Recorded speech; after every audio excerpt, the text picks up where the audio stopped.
March 11th, 1964. Los Angeles, California. The campus of the University of California, Los Angeles. A seminar room on the third floor of Haynes Hall. 2:09 p.m. The room had the specific quality of rooms that have been used for the same purpose for a long time. The quality of accumulated thought, of arguments made and revised and made again across years of Tuesday and Thursday afternoons. The chalk dust settling into the grain of the blackboard, in layers that no amount of erasing fully removed, the residue of previous equations visible beneath the current ones, in the way that previous thinking is visible beneath current thinking, when the thinking has been done in the same place by enough different people over enough time. The windows faced west, and in the early afternoon the light came through at an angle that made the dust in the air visible, the dust floating in the light, the way ideas float in a seminar, present and particular, and briefly illuminated before they settle.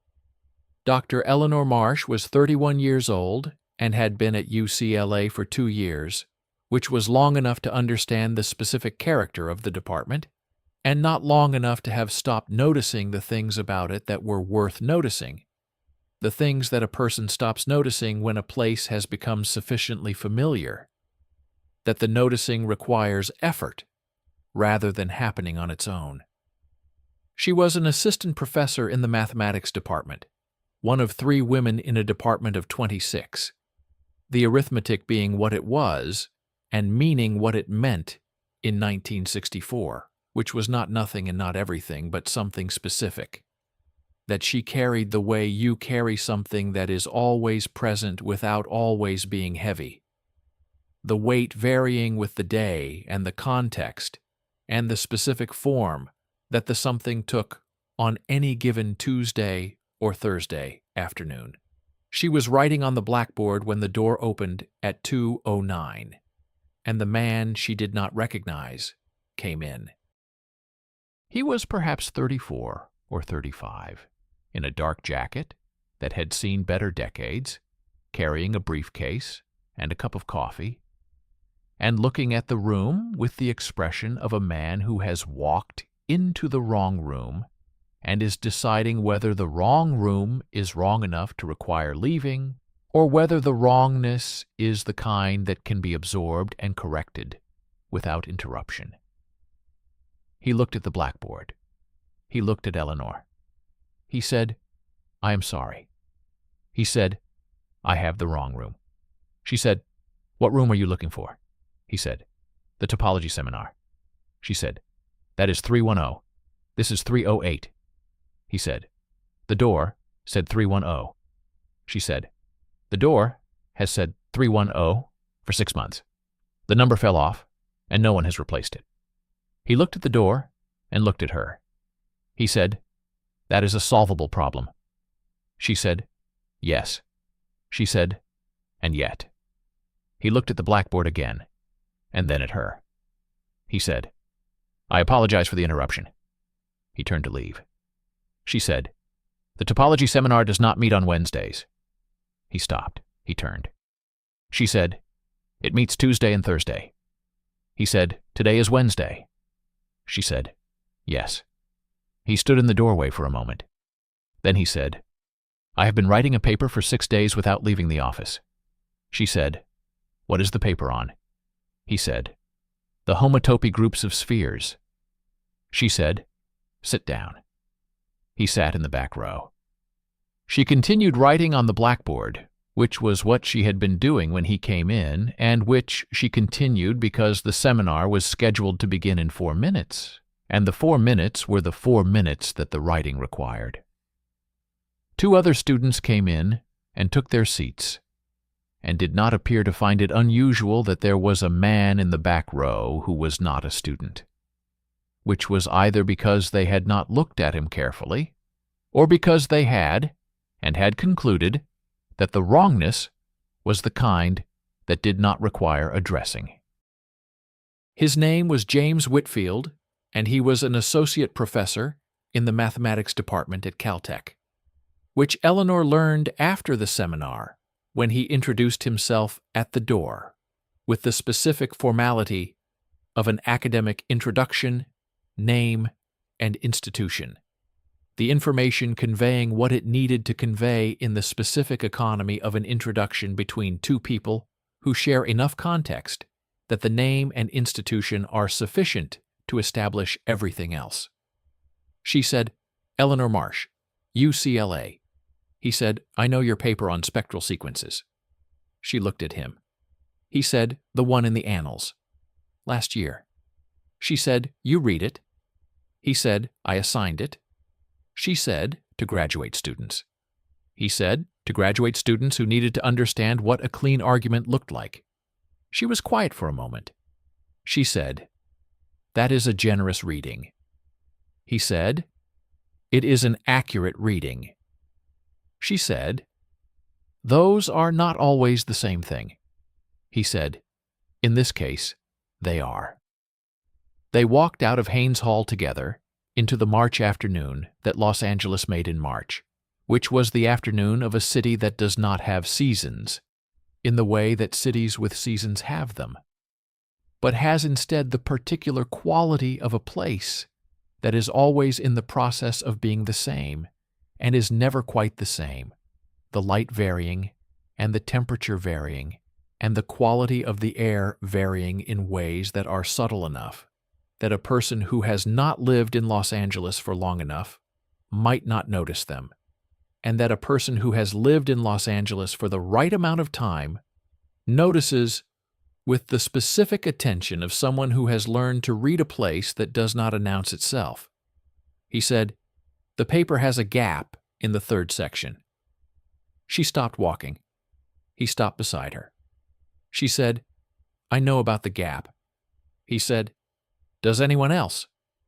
She said no. He said, "How long have you known?" She said, "Since the paper was accepted." He said, "And you published it anyway." She said, "The gap is in a direction the paper does not actually go. It is present, but not load-bearing." He thought about this for a moment. He said, "Show me." She said, "Now." He said, "I have been writing about homotopy groups for 6 days. I need to think about something else." She said, "The gap in my paper is not something else. It is a problem in your area." He said, "Show me the gap, and I will tell you whether it matters." She said, "It does not matter for the paper's argument." He said, "Show me anyway." They went to her office on the second floor of Haynes Hall, a room that had the specific character of offices occupied by people who work in them rather than use them, the character of a place where thinking happens rather than a place where thinking is stored, the difference being visible in the arrangement of the books and the papers and the specific quality of the disorder, which was the disorder of a person in the middle of something, rather than the disorder of a person who has not finished putting things away. He looked at the office the way he had looked at the seminar room, with the expression of a person taking in a room they have not been in before, and doing the work of understanding it. She showed him the gap. She had it written out on a separate page in the way of a person who has been living with a problem long enough to have given it its own dedicated space. The page covered in notation in the margins, and 2 approaches that had not worked crossed out, and a third that was incomplete. He read it standing at the desk, the briefcase still in his hand, the cup of coffee long empty. He read it for 4 minutes without speaking. Then he said, "It matters." She said, "I told you it was not load-bearing." He said, "Not for the paper. For the question underneath the paper." He looked at her. He said, "You know this." She said, "Yes." He said, "And," she said, "and I have not been able to close it." He said, "How long?" She said, 14 months. He said, "Before the paper was submitted." She said, "Yes." He set the briefcase down. He said, "Sit down." She said, "It is my office." He said, Sit down anyway. They worked for 3 hours. The 3 hours produced what 3 hours of work between two people who are both operating at the level the problem required produced, which was not a solution, but the specific quality of progress that feels different from the movement before it. The feeling of being in the right part of the problem, rather than moving around the outside of it, the difference between being lost and being close. He had an approach she had not tried. She had a piece of notation that his approach required, and that she had developed for the spectral sequence paper, without understanding at the time what she was developing it for. The combination of the approach and the notation did not close the gap, but narrowed it in a way that the narrowing made the closing visible. Visible the way a destination becomes visible when you have been moving toward it long enough to recognize the landscape. At 6 o'clock, she said, "I need to eat something." He said, "There is a place on Westwood Boulevard." She said, "I know the place on Westwood Boulevard." He said, "I will buy you dinner, and you will tell me what you were trying to do in the third section, and I will tell you what I think you should have done, and we will disagree about it productively." She looked at him. She said, "You are assuming we will disagree."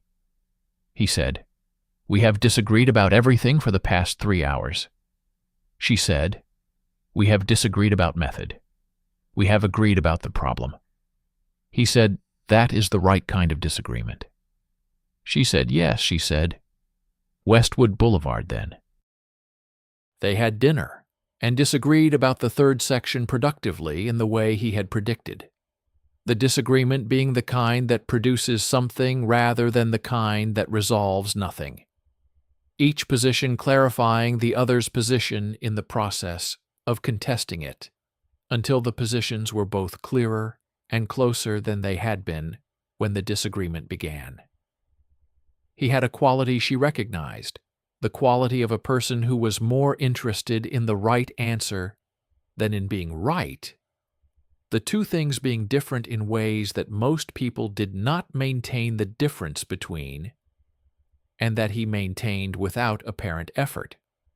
The maintenance being either natural or trained so thoroughly that the training had become natural. She recognized it because she had the same quality and had learned over 2 years in the UCLA department that it was not as common as she had assumed it would be among people whose profession was the pursuit of correct answers.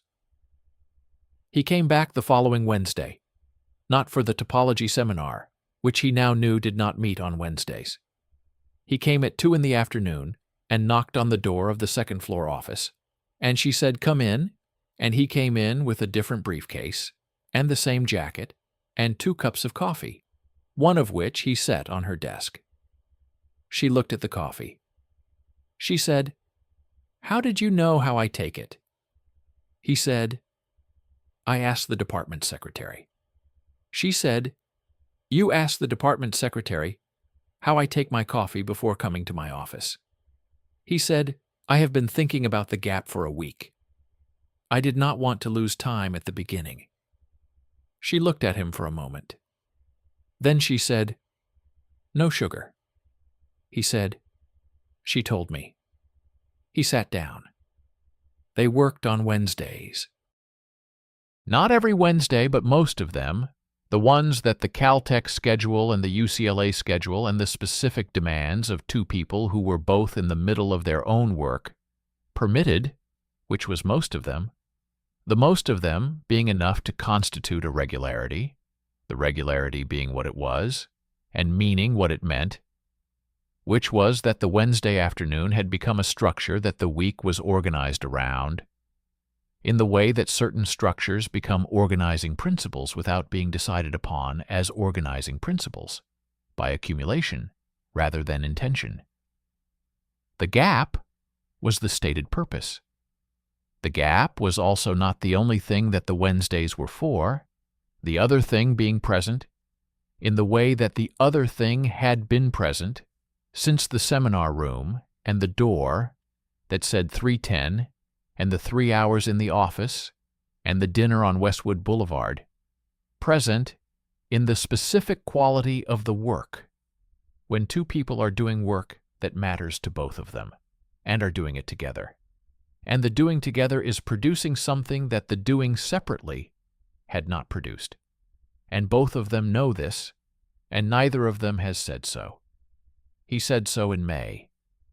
Not directly, which was not his manner, but in the specific, indirect way of a person who is precise about mathematics and less precise about the things that precision cannot adequately address, which was a form of honesty that she recognized as honesty rather than evasion, because the imprecision was genuine, the genuine imprecision being different from the performed kind in ways that were not easy to articulate, but were visible to a person who was also precise about mathematics, and also less precise about the things that precision could not adequately address. He said, "I think the Wednesdays have become something I look forward to in a way that is not entirely about the gap."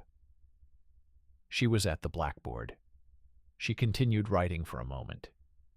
Then she said, "I know." He said, "And?" She said, "And I think the same thing." She put the chalk down and turned around. He was looking at her with the expression of a man who has said a precise thing and is waiting to see whether the precision was sufficient. She said, "James." He said, "Yes." She said, "The gap is in my paper." He said, "I know whose paper it is." She said, "I am saying that whatever happens with the Wednesdays, the gap remains mine to close." He said, "I know that." He said, "I am not interested in the gap. I am interested in the person who has been living with it for 14 months.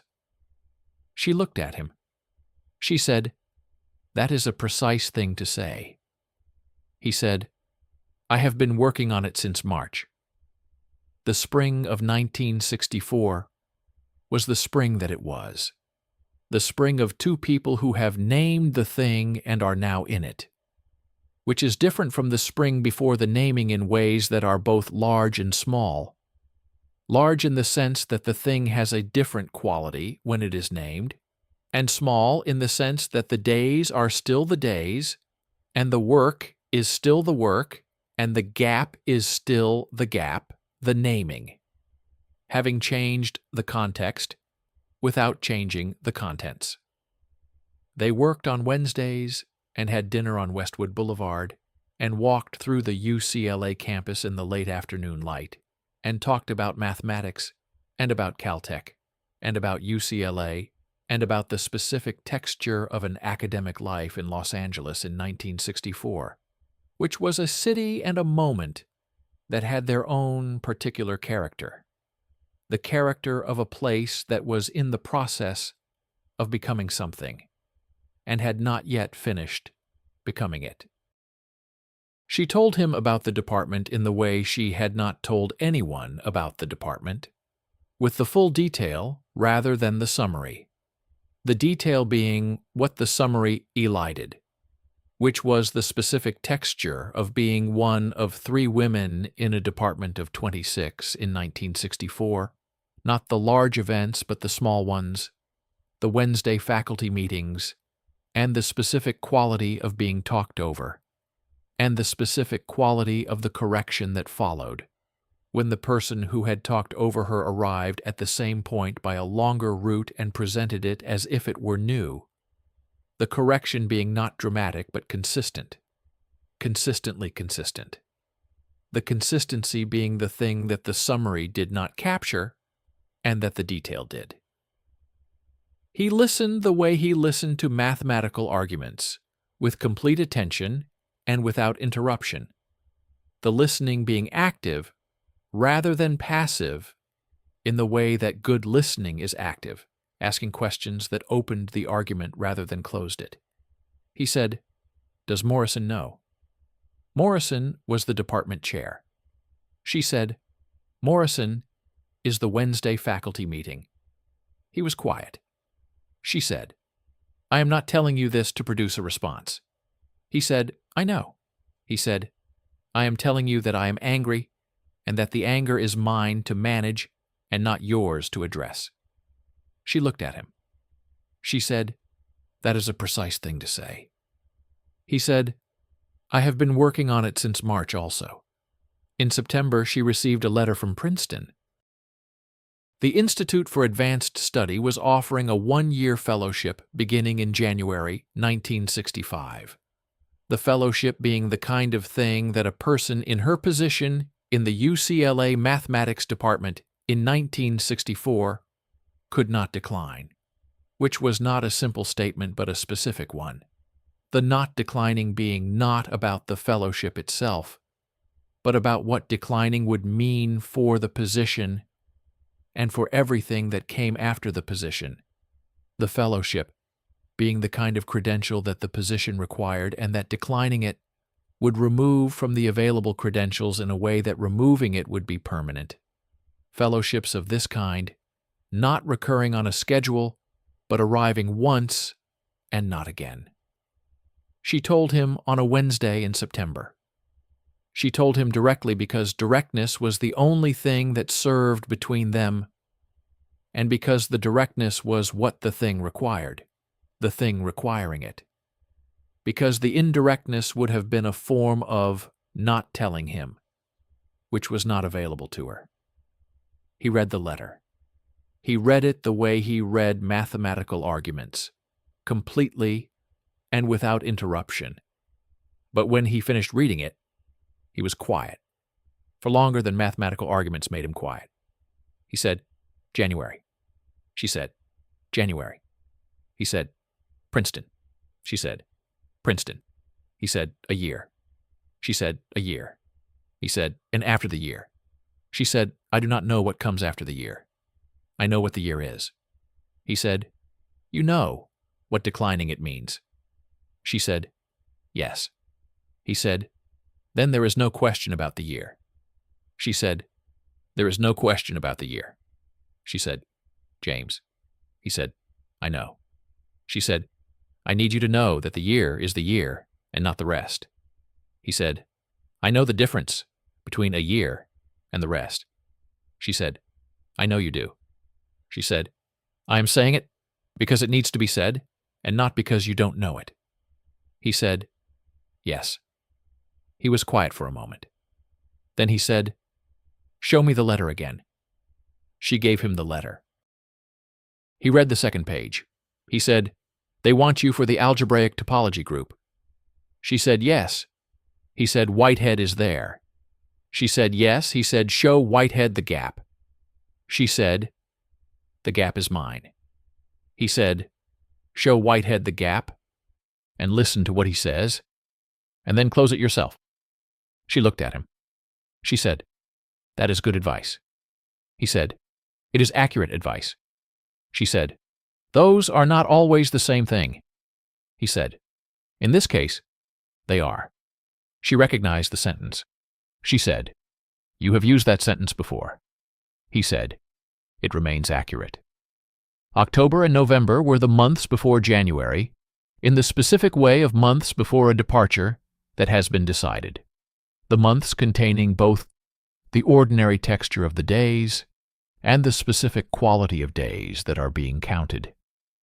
The counting being not dramatic, but present. Present in the way that certain things are present without being announced. Visible in the quality of the Wednesday afternoons, and the dinners on Westwood Boulevard, and the walks through the campus in the fall light that Los Angeles made in the fall.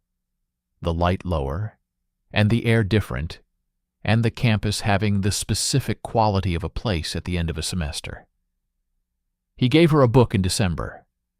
It was a copy of Eilenberg and Steenrod's Foundations of Algebraic Topology, which was not a sentimental gift, in the way that gifts are sometimes sentimental gifts, but was the specific kind of gift that two people who think in mathematics give each other.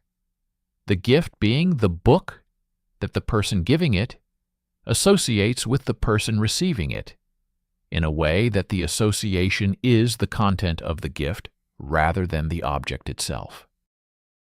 The copy was his own, with his annotations in the margins, in the specific handwriting of a person who annotates seriously, the annotations being arguments with the text and extensions of the text, and occasional questions in the margin that the text had raised, and that the annotations showed he had returned to multiple times over multiple readings. He said the annotations in Chapter 4 are relevant to the gap. She looked at the book and looked at him. She said, "You are giving me your annotated copy." He said, "I have been through it enough times. I know what it says." She said, "James." He said, "The Chapter 4 annotations are the best thinking I have done on the gap. They are better in the book than they would be if I wrote them out separately." She held the book. She said, "I will bring it back." He said, "Keep it." He said, "The annotations belong with the gap." She left on January 6, 1965. He drove her to the airport, which was what he had said he would do in October when the January was still 3 months away, and had the quality of something that had not yet arrived, the arrival changing the quality in the specific way that arrivals change the quality of things that have been anticipated.